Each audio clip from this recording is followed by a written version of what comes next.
Hey, so I have talked about this topic before, but I want to give another example. Again, a math test from my son, and I want to look at the question, how can a test be both too difficult and too easy? And then also think about why, yeah, that could be the reason. So here on this math test, he got 9.5, so he lost half a grade for two mistakes. One mistake is here. So in the last one, he forgot to write milliliters, I believe. Yes. So in every other, he wrote the ml for milliliters, but in the last one he forgot, and he got a little minus. Sorry, we got a little minus. And in this exercise, there are the three bottles, and we copied here.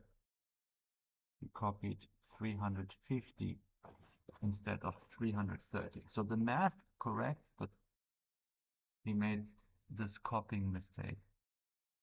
And for that also he got deduced 2 points. Or 1 point.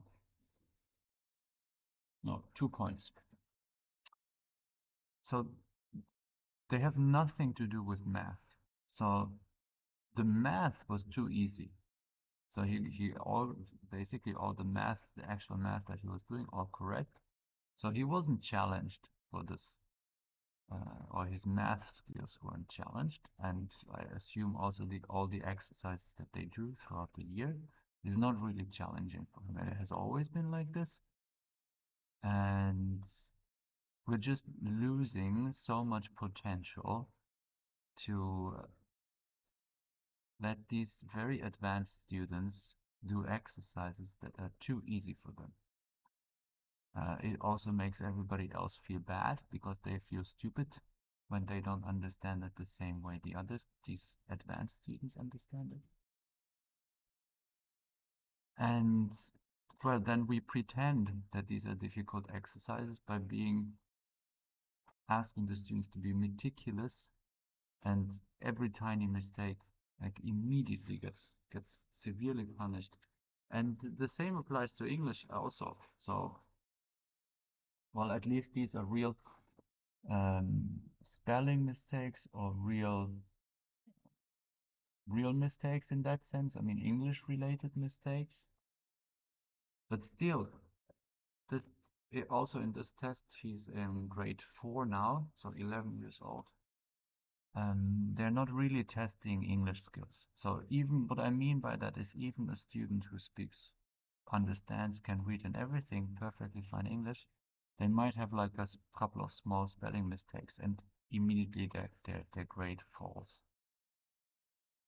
So it's at this early stage, it's like kind of they're testing your learning by heart skills. But learning by heart, like if I know a poem in English by heart, does not mean that I speak the language.